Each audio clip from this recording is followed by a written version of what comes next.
Good morning, Zimbabwe. My name is Bridget T. Mambondiani. Welcome to our program, Know Your Constitution, being brought to you by Junior Court Counsel. Today, I'm being joined by Kim. Kim, may you please briefly introduce yourself? Hello, everyone. My name is Kimberly Swanda. I'm 23 years old. I'm a third-year student at the University of Zimbabwe. I'm a member of the Junior Court Council. I'm also a member of the Zimbabwe National Students Union, and I'm a human rights activist. Thank you. Welcome. So today we are going to be looking at Section 8 of the Constitution, which speaks about women's rights. So could you please give us an understanding of the contents of Section 8 of the Constitution? Okay, so basically Section 80 of the Constitution stipulates that every woman has full and equal dignity of the person with men, and this includes equal opportunities with political, economic, social activities. Subsection 2 stipulates that women also have the same opportunities as men in relation to custody and guardianship of children. And subsection 3 talks about all laws, customs, traditions, cultural activities that infringe the rights of women conferred by the Constitution avoid to the extent of infringement. Okay, thank you. So those are the contents of Section 8. Now, delving deep into it, you mentioned that subsection 1 speaks to us having the same dignity as men, and it also speaks to the extent that women should be afforded equal opportunities, be it politically, economically, and socially. Now, would you say that is how Zimbabwe is right now in 2024? I would say more or less. Economically, yes, we could say that women are afforded the same opportunities as men, given that with the introduction of SMEs, women are now able to start their own businesses and go on with that and make money out of it. But politically now, you see that a lot of women are not given the same opportunities as men. It could be that in organizations where you see a woman being politically active, it's either the government just places her just because they want to be in alignment with the Constitution just for gender equality. But you have to look at the factors that is this person really qualified for this position that they are given. For example, I would like to mention the former Minister of Publicity, Monica Mtangwa. You don't need a college degree to know that she wasn't qualified for that post, but the government now placed her because of gender equality and everything that has to do with the war that passed ages ago. Okay, so is it to the effect that you are saying that women are used as tokens within the system just to make sure that we're giving an image of gender equality, which is not actually there? Yes, women are used as a token. Because a lot of times when you see a woman who is qualified enough to participate in politics, who knows what she's doing, she's looked at as a joke. We've never had a woman who was taken seriously who wanted to run for president in Zimbabwe. Never. And you need to question that. Why is it that no one takes a woman seriously? We could look at Grace Mugabe with the G40 thing and how she wanted to, run. That was the plan. She wanted to run for presidency. But because women are looked at as the angry black woman, she was looked at as a joke. She's speaking out of tune and everything. Women are not taken seriously. So that is a problem in Zimbabwe, and yeah. But if we are to look at the demographics within the country, we actually realize that women constitute the largest population, right? So why is it then that we are having a gap within women representation? Because I understand that for one to be in politics, to participate, it's the people, the citizens who have got the power to vote for you to be in power. Then where are we missing it as women to say that women have the largest population, but then we are the ones who are underrepresented? Okay, I think that a lot of women are afraid, for one, to participate in politics. They just don't know where to go, or they're afraid something will happen to them. But what is life without risks? You have to go for it.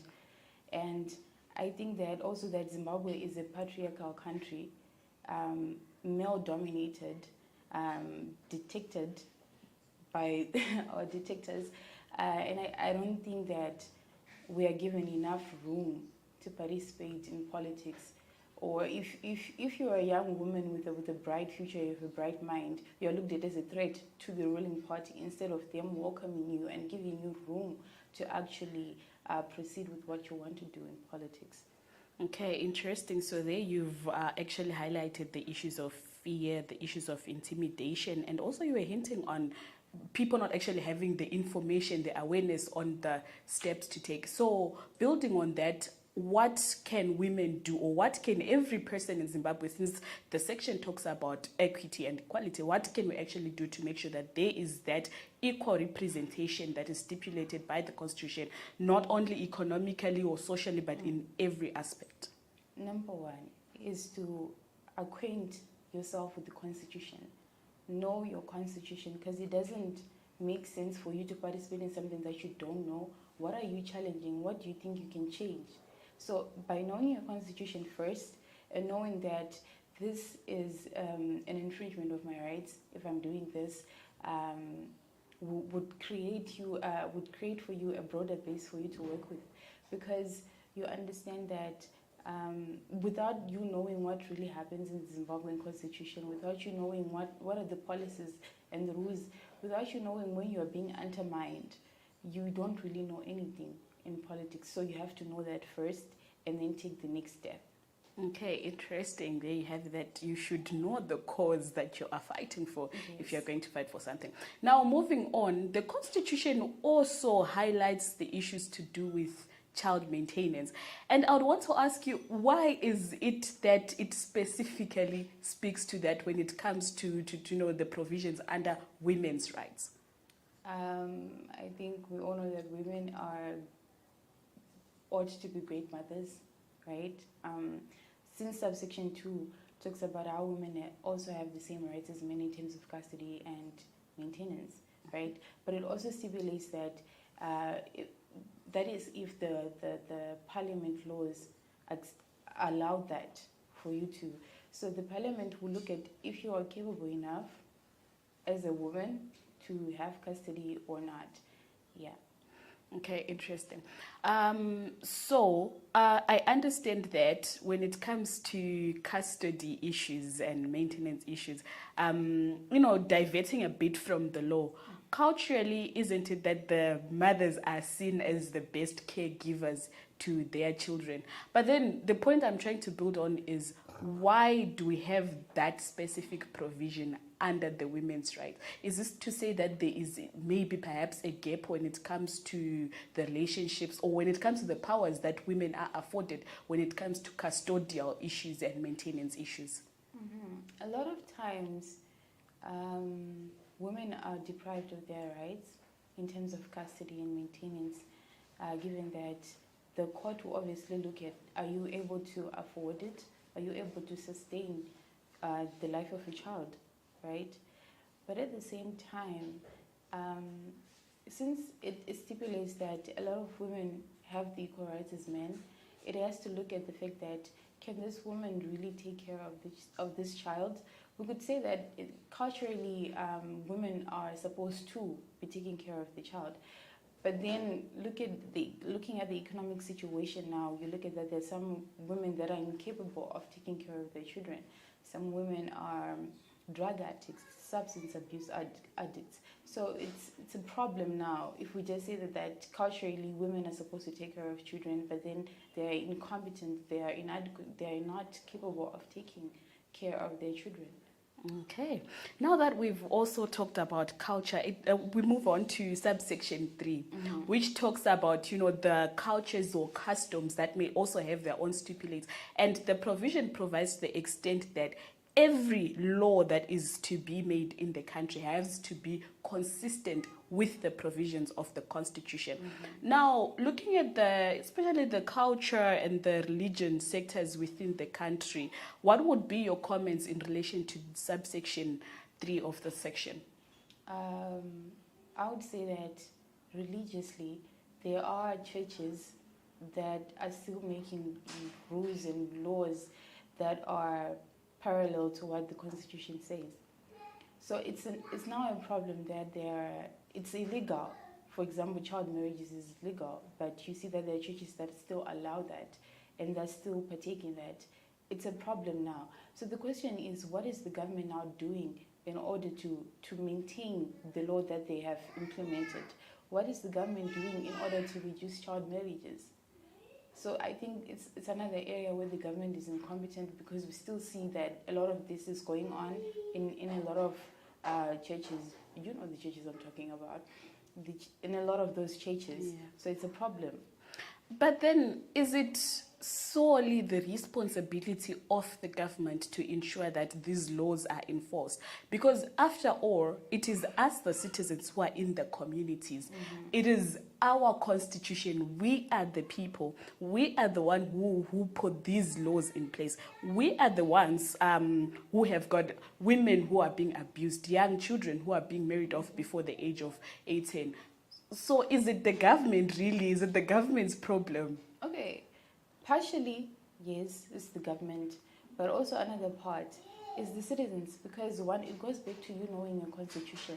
How would you know that the laws that are being practiced in your church are illegal if you don't know your constitution? You say, it's my church, they're doing the right thing, it's a good thing, I believe in what the prophet is telling me. You put your faith in that man of God, right? But then if you don't know your constitution, you would never know that it's illegal for you to marry your 12-year-old daughter. It's illegal for you, how you got married. It's very illegal. So you would still be undermined and deprived of your rights because you are not enlightened as to what the constitution is saying. Okay. I would also want to ask you for your comment on the fact that we have the constitution under subsection 3 highlighting the supremacy of the constitution itself, and also the section speaking to the extent that there is not any other law that should be above the provisions of section 80 when it comes to women's rights. But at the same time, we've got religious rights too. And one may argue on the basis that it's the same constitution that says, as a person, I've got my right to religion. And if in my religion, women are supposed to be looked down upon, I'm going to do that because it's my right to religion. So what would be your comment on that inconsistency that's within the constitution itself? It's contradictory. It contradicts itself to some extent. But I would believe that since the constitution is the supreme, law of Zimbabwe, it would make sense if by implementing it and take measures to see if people are abiding with what you have implemented, because now you see that in religious places people are still doing what they want to do, because you are not really overlooking, or you're not what would you say? You're not really capturing what you have implemented. You're not really practicing what is stipulated within the constitution. Mm-hmm. Okay, so there we have had it. We have highlighted the inconsistencies that are within the constitution itself being contradictory and not being clear. And I think these are some of the problems that we have, that, when somebody is trying to when somebody does something wrong, mm-hmm. they'll always try to find gaps within that. But there is also generally a comment that, especially when we're looking at women's rights, Zimbabwe is said to have one of the very progressive constitutions when it comes to gender issues. Would you agree to that? Yes, I agree to some extent. Yes, Zimbabwe promulgates for the rights of women.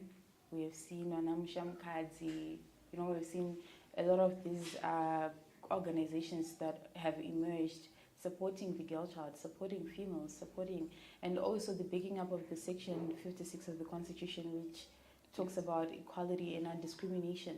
We've now seen that we have women engineers. The economy is growing. Zimbabwe is taking literally what they implemented in the Constitution. Okay. Out of interest, as we are rounding up, I would like to ask, why do you think that in the Constitution we have a whole section that is dedicated to women, but we don't have any section that is dedicated to men? I mean, what would be your comment on that? Why is it like that? It's obvious, because Zimbabwe is patriarchal. all along, men have been dominating the system politically, economically, socially, everywhere, religiously. Men have been dominating that. But since with the changing portions of time, with globalization and what, it has enlightened Zimbabwe on how women need to be taken seriously in societies. We have feminists that have promulgated for the rights of women. We have organizations that have emerged that wants to empower women to do better and to do more. Thank you very much. What would be your last remarks on the whole issue of women's rights within the Constitution?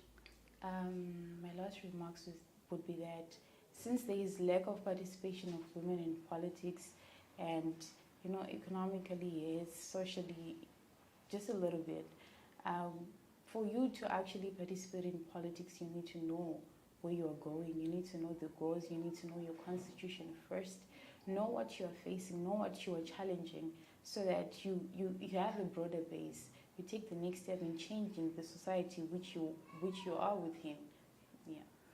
There you have it, Zimbabwe takeaway home points being that as the citizens, you need to be aware of your rights. You need to have adequate information so that you know the cause that you are fighting for and you firmly stand for that. This is from us as Junior Court Counsel. Thank you.